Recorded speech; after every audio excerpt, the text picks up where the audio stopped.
Oh, hi there. I've been doing some reading, and I've discovered something I think you should know. The Nazis were bad. Let me explain to you why.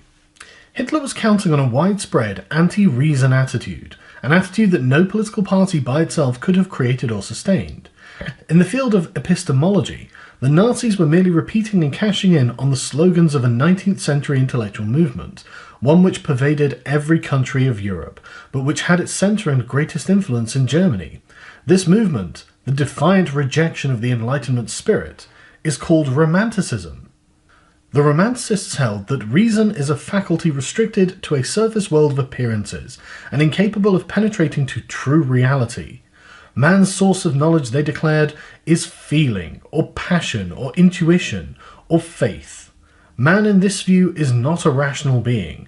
He is in essence an emotional being, and he must seek the truth and live his life accordingly. Hostile to the cold objectivity of the scientific method, the Romanticists turned to avowedly subjective fantasies, priding themselves on their absorption of an inner world of intense feeling. Scornful of the shallowness of Aristotelian logic, they flaunted the fact that the universes they constructed were brimming with depth, i.e. with contradictions, A's endlessly blending into non-A's and vice versa. Contemptuous of the static world of Enlightenment thinkers, a world of stable, enduring entities, the Romanticists denied the existence of entities. Their dynamic universe was a resurrection of the ancient theory of Heraclitus. Reality is a stream of change, without entities, or of action without anything that acts. It is a wild, chaotic flux, which the orderly Enlightenment mind cannot grasp. There is no such thing as truth, explains Hitler, either in the moral or the scientific sense, or as Goebbels puts the point, important is not what is right, but what wins. The corollary of such an attitude is unceasing intellectual flux. Pragmatism leads to relativism. An idea, the pragmatist holds, must be judged as true or false according to its utility in a particular situation. What works today in one situation need not work tomorrow in another. Thus, truth is mutable. There are no rigid principles, not in any field. There are no absolutes. In essence, it made no difference to the Nazi leaders whether a man obeyed them for dogmatist or for pragmatist reasons, because of his commitment to God in heaven or to the Volk on earth. What mattered was that he obeyed. But the Nazis preferred a man to obey for both reasons together. Dogmatism gave the Führer's words the aura of supernatural authority. Pragmatism gave him all the flexibility he could want. The combination made it possible to claim that, when the Führer speaks, his statement is a holy truth to be revered, until he contradicts it, whereupon his new statement is to be revered. Implicit in dogmatism and in pragmatism is a third theory, part metaphysical, part epistemological, that is fundamental to the Nazi viewpoint: subjectivism. Racial subjectivism holds that a man's inborn racial constitution determines his mental processes, his intellectual outlook, his thought patterns, his feelings, his conclusions, and that these conclusions, however well established, are valid only for members of a given race, who share the same underlying constitution.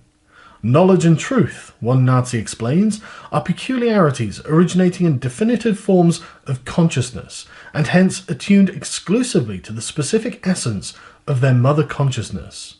On this view, each race creates its own truth, and there is no such thing as the truth in any issue, the truth which corresponds to the facts. There is only truth relative to a group, truth for us versus truth for them. Altruism is the view that man must place others above the self as the fundamental rule of life, and that his greatest virtue is self-sacrifice on their behalf. Altruism does not mean kindness, benevolence, sympathy, or the like, all of which are possible to egoists. The term means otherism. It means the welfare of others must become the highest value and ruling purpose of the man's existence. Since men do not agree in their moral feelings, according to Hegel, each group properly legislates its own moral code, to which its own members must be obedient, though that code is not binding on alien groups. This is the doctrine of social subjectivism applied to ethics. In the pre-Kantian era, ethical subjectivism was restricted to the occasional skeptic. Since Kant, it has dominated the field of philosophy. The deepest roots of this modern shift are twofold. In epistemology, the romanticist advocacy of feeling is superior to reason. In ethics, the altruist advocacy of others is superior to self. The result is a view of morality in which the ruling standard is the feelings of others. On both grounds, the Nazis accept the modern view wholeheartedly, in a racialized version. Morality, they hold, is a product of racial instinct or national character. Morals vary according to peoples, and so the national idea prevails in the domain of morals. Ethical ideas, like all others, are devoid of objectivity. There is no such thing as the truth in ethics, they say, but only our truth. There are only two fundamental methods by which men can deal with one another: by reason or by force, by intellectual persuasion or by physical coercion, by directing to an opponent's brain an argument or a bullet. Since the Nazis dismiss reason out of hand, their only recourse is to embrace the second of these methods. The Nazi ethics completes the job of brute worship. Altruism gives to the use of force a moral sanction, making it not only an unavoidable practical recourse, but also a positive virtue, an expression of militant righteousness. Social justice in this view not only allows but demands the use of force against the non-sacrificial individual. It demands that others put a stop to his evil. Thus has moral fervour been joined to the rule of physical force, raising it from a criminal tactic to a governing principle of human relationships. So let's summarise the Nazi worldview.